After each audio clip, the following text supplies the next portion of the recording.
Hi guys, my name is Steph. I'm the president and co-founder of Tatchby Tarot Haunted House, and today I'm going to be showing you how to make these really cheap, really easy eyeball props. These are super easy to make. You don't have to be an artist, so without further delay, let me show you what you're going to need to make these.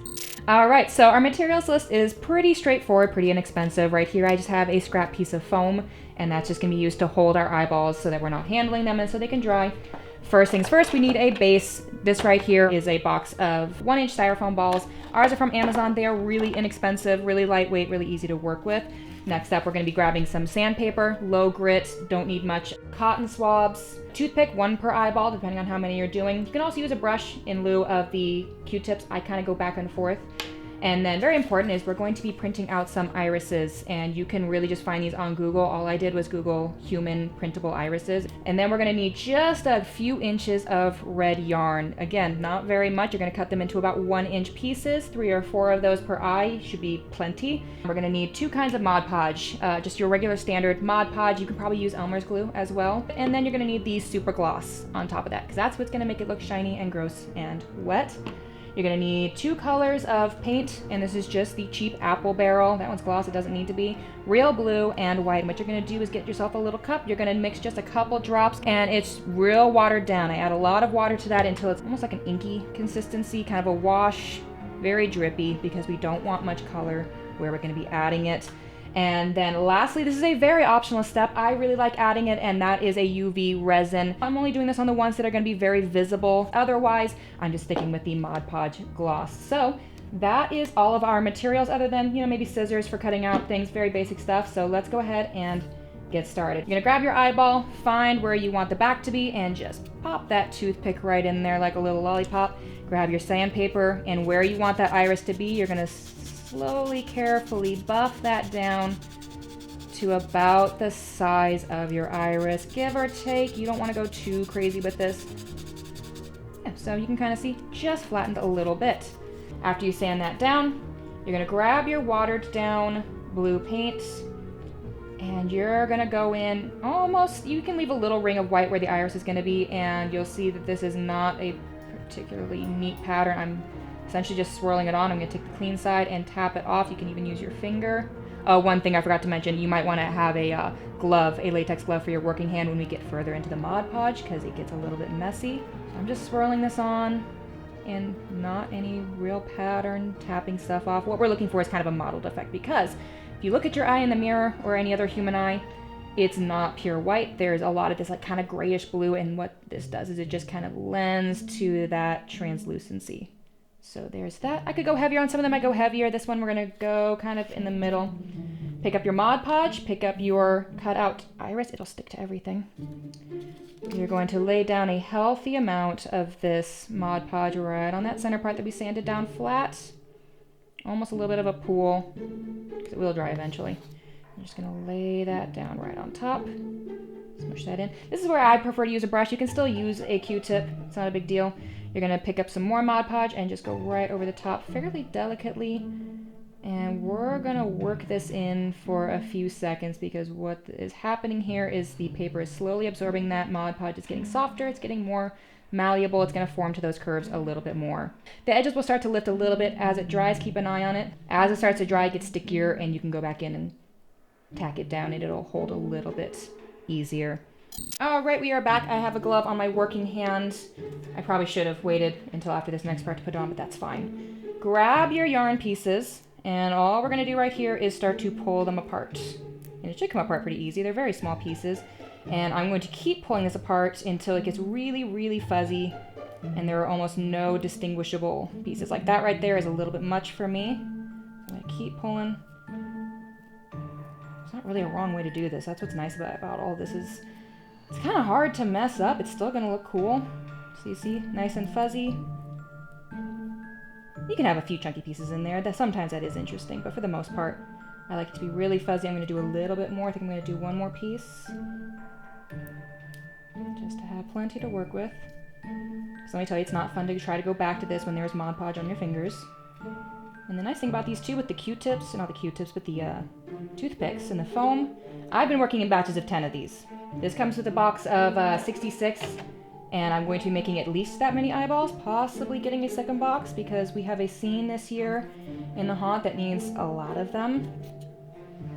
See, I might go back in with more blue. I think today I'm going to leave it. All right, moving on. You're going to pick up more Mod Podge, and again, nice healthy coat of this all the way to the base, almost up to the iris. Sometimes it likes to spin, by the way, on that toothpick. You can, if that's dry, you can kind of just hold it in place. Start spreading that Mod Podge. Sometimes if it's hot like it is today, it likes to start drying pretty quick. Bear that in mind. Work with some sense of urgency. And swirling that on. All right.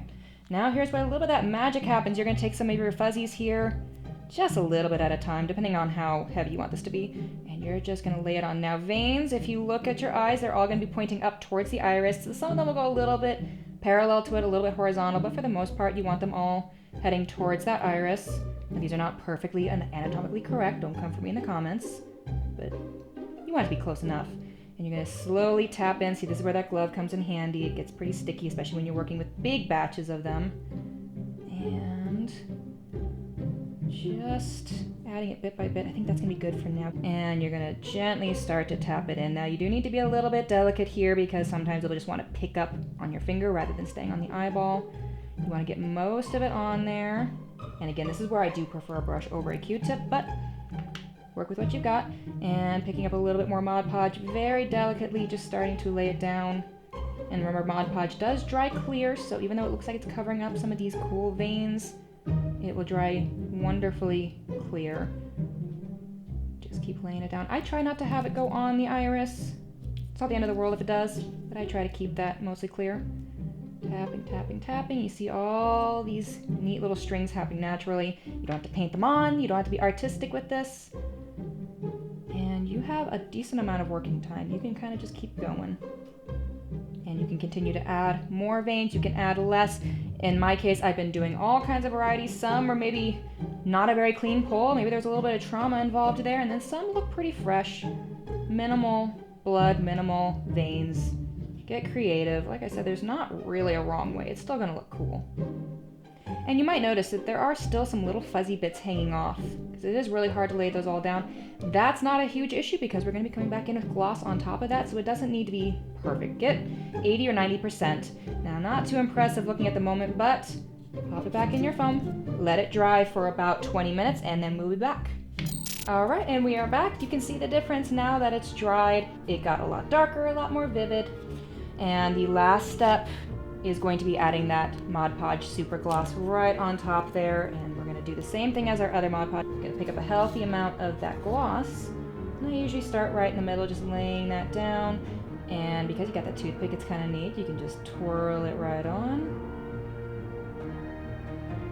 It doesn't look like much right off the bat, but it will dry nice and glossy. And much like the other Mod Podge, it'll dry clearer. This is still a little bit milky. It dries nice and clear.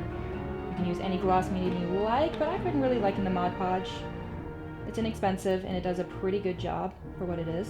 That one takes a little bit longer to dry than the standard Mod Podge. I give it usually a few hours, but I happen to have a surplus of eyeballs, and this is what it's going to look like when it is dry. You can see it's a little bit glossier, but if that's still not enough for you, we have that optional last step of the UV resin.